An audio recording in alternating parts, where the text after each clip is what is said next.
ದಿನಗಳಲ್ಲಿ 90% ನಮ್ಮ ಮಾನಸಿಕ ವ್ಯಾಧಿ ಕಡಿಮೆ ಆಗುತ್ತೋ ಇಲ್ವೋ? ಆ ವಾತಾವರಣ ನಮ್ಮ ದೇವಸ್ಥಾನದಲ್ಲಿ ಇದೆಯಾ?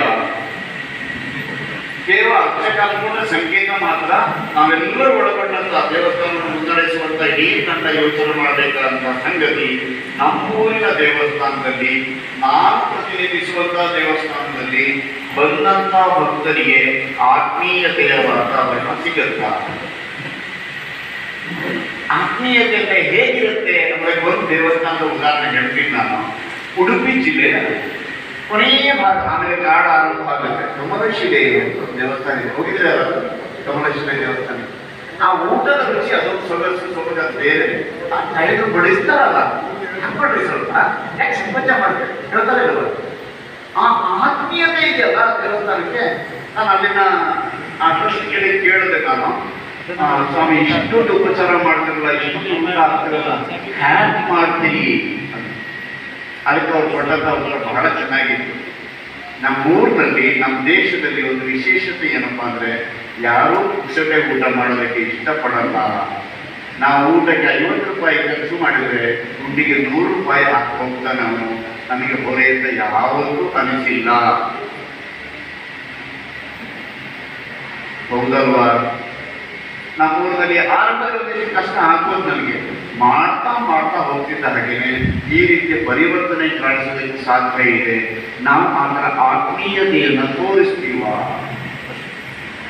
ಎರಡನೇ ಒಂದು ಬಂದಿರ್ತಾನೆ, ದೇವಸ್ಥಾನಕ್ಕೆ ಬಂದಿರ್ತಾನೆ, ಸುಸ್ತಾಗಿ ಬಂದಿರ್ತಾನೆ, ಅವನಿಗೆ ಆಸರೆ ಸಿಗುತ್ತಾ?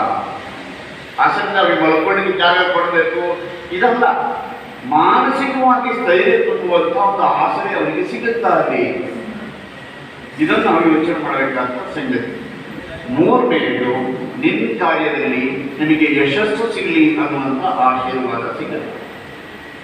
ಆತ್ಮೀಯತೆ, ಆಸರೆ, ಆಶೀರ್ವಾದ, ಈ ಮೂರು ಸಂಗತಿ ಆ ಊರಿನ ಅರ್ಚಕರ ಬಾಯಿಯಿಂದನೋ, ಆ ಊರಿನ ಯಾವ ದೇವಸ್ಥಾನ ನಡೆಸ್ತಾರೋ ಆ ಧರ್ಮದರ್ಶಿಗಳ ಬಾಯಿಯಿಂದನೋ ಬಂದ್ಬಿಟ್ರೆ ಅವನಿಗೆ ನೆಮ್ಮದಿ ಸಿಗುತ್ತೋ ಇಲ್ವೋ? ಯಾಕೆ ನೆಮ್ಮದಿ ಸಿಗಲ್ಲ ಅಂತ ಬೇರೆ ಮತದ ಹತ್ರ ಹೋಗ್ಬೇಕು ಅವರು? ನಮ್ಮೂರಲ್ಲಿ ಆ ವಾತಾವರಣ ಇಲ್ಲ, ಅದಕ್ಕೋಸ್ಕರ ನಾವೇನಾದ್ರೂ ಮಾಡಲಿಕ್ಕೆ ಸಾಧ್ಯ ಇಲ್ಲ. ಇನ್ನು ಪರಿಸರಕ್ಕೆ ಸಂಬಂಧಪಟ್ಟ ಹಾಗೆ, ದೇವಸ್ಥಾನಕ್ಕೆ ಸಂಬಂಧಪಟ್ಟ ಹಾಗೆ ನಾವು ಇನ್ನೇನೇನೋ ಸಂಗತಿಗಳನ್ನು ಜೋಡಿಸುವುದಕ್ಕೆ ಸಾಧ್ಯ ಇದೆ. ನಮ್ಮೂರಿನ ದೇವಸ್ಥಾನ, ಸಾಮಾನ್ಯ ಎಲ್ಲ ದೇವಸ್ಥಾನದಲ್ಲಿ ನಾವು ಕುಂಕುಮ ಕೊಡ್ತೀವಿ ತಾನೆ. ಈ ಕುಂಕುಮ ಪಕ್ಕದ ಅಂಗಡಿಯಲ್ಲಿ ಒಂದು ಮಾರಾಟಕ್ಕೆ ಇಟ್ಟಿರ್ತಾರೆ, ಇಲ್ಲ ನಾವೇ ತಂದಿಟ್ಟಿರ್ತೀವಿ. ಒಂದ್ಸಾರಿ ತೆಗೆದು ನೋಡಿದ್ವ ಕುಂಕುಮ ಹೆಂಗಿರುತ್ತೆ ಅಂತ? ಹಳೆ ಹಚ್ಕೊಂಡು ನೋಡಿದ್ವ? ಅದರಲ್ಲಿ ಆಗ ಕುಂಕುಮ ಇರುತ್ತೋ, ಶುದ್ಧವಾದಂತಹ ಕುಂಕುಮ ಇರುತ್ತೋ? ದೇವಸ್ಥಾನದಲ್ಲಿ ಪೂಜೆಗೆ ಉಪಯೋಗಿಸುವಂತಹ ವಸ್ತುಗಳು ಪರಿಸರಕ್ಕೆ ಪೂರಕ ಆಗಿರುತ್ತೋ, ಮಾರಕ ಆಗಿರುತ್ತೋ? ನಾವು ಕೊಡುವಂತಹ ಪ್ರಸಾದ ಪ್ಲಾಸ್ಟಿಕ್ ನಲ್ಲಿ ಹಾಕೊಡ್ತೀವೋ, ಪರಿಸರಕ್ಕೆ ಪೂರಕವಾಗುವಂತ ಯಾವುದಾದ್ರೂ ಆ ಥರದ ವಸ್ತುಗಳನ್ನು ಉಪಯೋಗಿಸಿಕೊಂಡು ಕೊಡ್ತೀವಲ್ಲ? ಸಾಧ್ಯ ಇದೆ ಇರುವ ಶಿಕ್ಷಣ ಕೊಡೋದಕ್ಕೆ?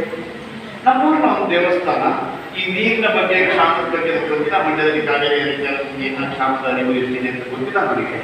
ಒಂದಾಗಿ ನೀರಿಗೆ ಕುಡಿಯೋದಕ್ಕೂ ಎಷ್ಟು ಕಷ್ಟಪಡ್ತಾ ಇರುವಂತಹ ಊರುಗಳಿವೆ. ಆ ಊರಿನಲ್ಲಿ ಅವ್ರು ಎಷ್ಟು ಕಷ್ಟಪಡ್ತಾ ಇದ್ದಾರೆ ಅದು ಅರಿವು ಒಂದ್ಸಾರಿ ಹೋಗಿ ಅನುಭವಕ್ಕೆ ಗಳಿಸ್ಕೋಬೇಕು ನಾವು.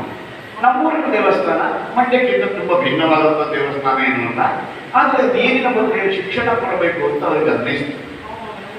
ಈಗ ಸಾಕಷ್ಟು ಬಂದಿದೆ, ಮಳೆ ನೀರು ಬೀಸುವಂತಹ ವ್ಯವಸ್ಥೆ ಇತ್ಯಾದಿಲ್ಲ ಸರ್ಕಾರ ಮಾಡಿದೆ. ನಾನು ಹೇಳ್ತಾರೆ 25 ವರ್ಷ ಹಿಂದಿನ. ಆ ಊರಿನ ದೇವಸ್ಥಾನದಲ್ಲಿ ಛಾವಣಿಯಿಂದ ಬೀಳುವಂತ ಒಂದೇ ಒಂದು ಹನಿ ನೀರು ವೇಸ್ಟ್ ಆಗದ ಹಾಗೆ ಸುತ್ತ ಪೈಪ್ ವ್ಯವಸ್ಥೆ ಮಾಡಿ, ಅದೆಲ್ಲವೂ ಕೂಡ ಒಂದು ಇಂಗು ಗುಂಡಿಗೆ ಹಿಂಗು ಹಾಗೆ ಮಾಡಿ ನೋಡಿ. ನೀರು ಉಳಿಸುವುದಂದ್ರೆ ಹೀಗೆ, ಈ ನೀರು ಉಳಿಸುತ್ತಿದ್ದ ಪಕ್ಕದ ತೋಟದಲ್ಲಿರುವ ಬೋರ್ವೆಲ್ ಅನ್ನು ಕೂಡ ನೀರಿನ ಮಟ್ಟ ಏರಿದೆ. ಇದನ್ನು ತೋರಿಸಿಕೊಟ್ಟು ದೇವಸ್ಥಾನ ಶಿಕ್ಷಣದ ಕೇಂದ್ರ ಆಗಬೇಕು ಅಂತ ಆವಾಗ ಅಂದ್ರಲ್ಲ. ಸಣ್ಣ ಸಣ್ಣ ಸಂಗತಿಗಳನ್ನ ನೀರು ಉಳಿಸುವುದು ಹೇಗೆ, ಮನೆ ಸ್ವಚ್ಛ ಇಟ್ಟುಕೊಳ್ಳುವುದು ಹೇಗೆ, ಇಂತಹ ಸಂಗತಿಗಳನ್ನು ಕೂಡ ಕಲಿಸಿಕೊಡ್ಬೇಕು ಬೇಡೋ? ನಮ್ಮೂರಿನ ದೇವಸ್ಥಾನದಲ್ಲಿ ಅಭಿಷೇಕಕ್ಕೆ ಯಾವುದೋ ಪ್ಯಾಕೆಟ್ ಹಾಲುತ್ತವಲ್ಲ, ನಮ್ಮೂರಿನ ಹಸುವಿನಿಂದ ಕರೆದಿರುವಂತಹ ಶುದ್ಧ ಹಾಲನ್ನೇ ಅಭಿಷೇಕ ಮಾಡ್ತೀವಿ ಅಂತ ಸಂಕಲ್ಪ ಮಾಡಬೇಕು ಬೇಡೋ? ಮಾಡಿದ್ರೆ ಮುಂದಕ್ಕೆ ಹೋಗೋದಕ್ಕೆ ಹಸು ಸಾಕುವವರ ಸಂಖ್ಯೆ ಇದಕ್ಕೆ ಪೂರಕ ಆಗುತ್ತೋ ಇಲ್ವೋ?